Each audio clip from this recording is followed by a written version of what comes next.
Hello friends, कैसे हो आप सभी। दोस्तों, कैसी रही आप सभी की दिवाली। दोस्तों, आज गोवर्धन पूजा का दिन है और गोवर्धन पूजा की आप सभी को ढेर सारी शुभकामनाएं। दोस्तों, मैं तैयार हो गई हूँ गोवर्धन को पूजने के लिए। अब हम सभी थोड़ी देर में निकलने वाले हैं गोवर्धन पूजने जाने के लिए। आज यहाँ पर काफ़ी तेज बारिश हो रही है और इस दिन मैंने बारिश पहली बार होते हुए देखी है, तो मैं अपना कैमरा नहीं लेके जा रही हूँ। मैं मिलती हूँ आपसे वहाँ से। फ्रेंड्स, हम गोवर्धन को पूज कर आ चुके हैं। दोस्तों, यहाँ का और नगर का एक्सपीरियंस रियली में बहुत अलग था। यहाँ पर कम से कम 50 लोग गोवर्धन को एक साथ पूजते हैं। वहाँ हम न्यूक्लियर फैमिली में गोवर्धन पूजन करते थे, तो यहाँ का एक्सपीरियंस और वहाँ का एक्सपीरियंस में बहुत फ़र्क था। मुझे यहाँ बहुत अच्छा लगा। यहाँ एक डिफरेंट टाइप का हो रहा था। तो दोस्तों, अब मैं खाना खा लेती हूँ। उसके बाद मैं पटाखे चलाने के लिए जाऊंगी। आरोही की पहली दिवाली पहला गोवर्धन है, तो आरोही भी इसमें पटाखे चलाएगी। तो चलिए एंजॉय करते हैं हम पटाखों को। तो नीचे ये और भैया जो पटाखे चलाना इन्होंने स्टार्ट भी कर दिया है। इन्होंने पूरी लड़ी को जलाने की सोचा है, पर ये क्या, इनकी ये चली नहीं। इसमें क्या हुआ, इनकी चली नहीं। शायद अभी दोबारा ट्राई करेंगे कि बारिश का मौसम है, तो शायद सीलन आ चुकी है इसमें। तो जो इनकी लड़ी की जली नहीं है, ये पूरा की पूरा एक लंबा सीन चलता। और ये अंकित भैया यहाँ पर फोटो खींच रहे हैं। आरोही बगल में खड़ी हुई है। ओहो, जल गई वो लड़ी। उसमें चिंगारी थी, वो अचानक जल गई। आरोही को उन्होंने कान पे लगा लिया इस तरह से कि ये डर ना जाए। आरोही की पहली दिवाली, आरोही 1 साल की हो चुकी है और यहाँ पर मैं भी आ गई हूँ। यहाँ मैंने फुलझड़ी को चला लिया है और मैंने एक यहाँ पर ये लिया है। मैं काफ़ी साल बाद पटाखे चला रही हूँ। बचपन में मैं लास्ट बार चलाए होंगे, नहीं मुझे इतना शौक़ नहीं था, पर बचपन के बाद मैंने अभी उनको चलाया है। मुझे काफ़ी अच्छा फील हुआ। हमने काफ़ी देर तक पटाखे चलाए, लगभग 1 घंटा हमने पटाखे चलाए होंगे और काफ़ी हमने एंजॉय किया। कभी कोई चला रहा था, कभी कोई चला रहा था। काफ़ी सारे पटाखे थे, पापा जी काफ़ी सारे पटाखे लेके आए थे। मैंने उनमें से कुछ पटाखे रख लिए कि मैं उनको कभी बाद में यूज करूँगी। तो इस तरह से हमारे गोवर्धन पूजा हुई। अगले दिन सुबह हम भाई दूज के पूजन करने के लिए गए। नगर का सिस्टम भी यहाँ से इस चीज़ में अलग था।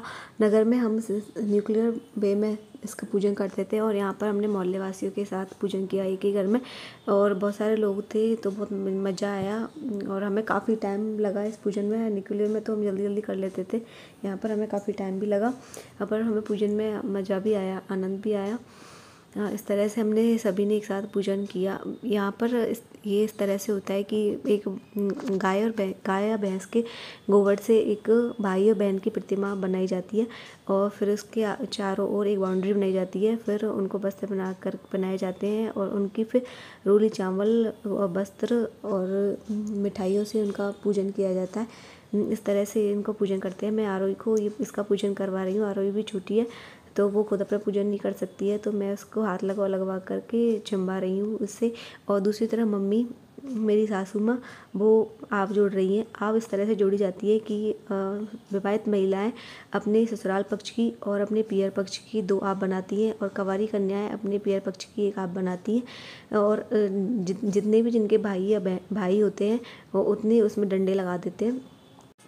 फिर पियर और ससुराल की आपको जोड़ दिया जाता है और उनको मिठाई से भोग लगा दिया जाता है। जो फिर कहा जाता है कि मेरे भाई भतीजों की आप जोड़ी। तो फिर और जो सभी लोग उपस्थित होते हैं वो बोलते हैं कि हाँ जोड़ी। फिर कहा जाता है कि मेरे सासरे पियर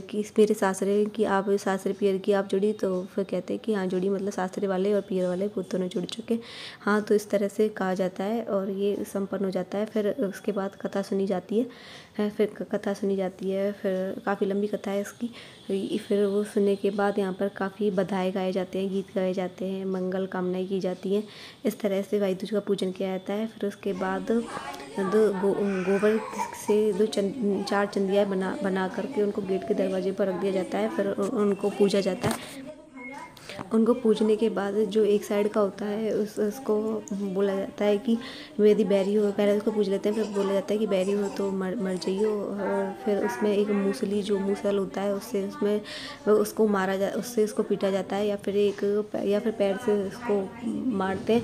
इस तरह से इसका पूजन संपन्न होता है। फिर अंत में सूर्य नारायण भगवान को जल का अर्घ दे करके इस पूजन को समाप्त किया जाता है।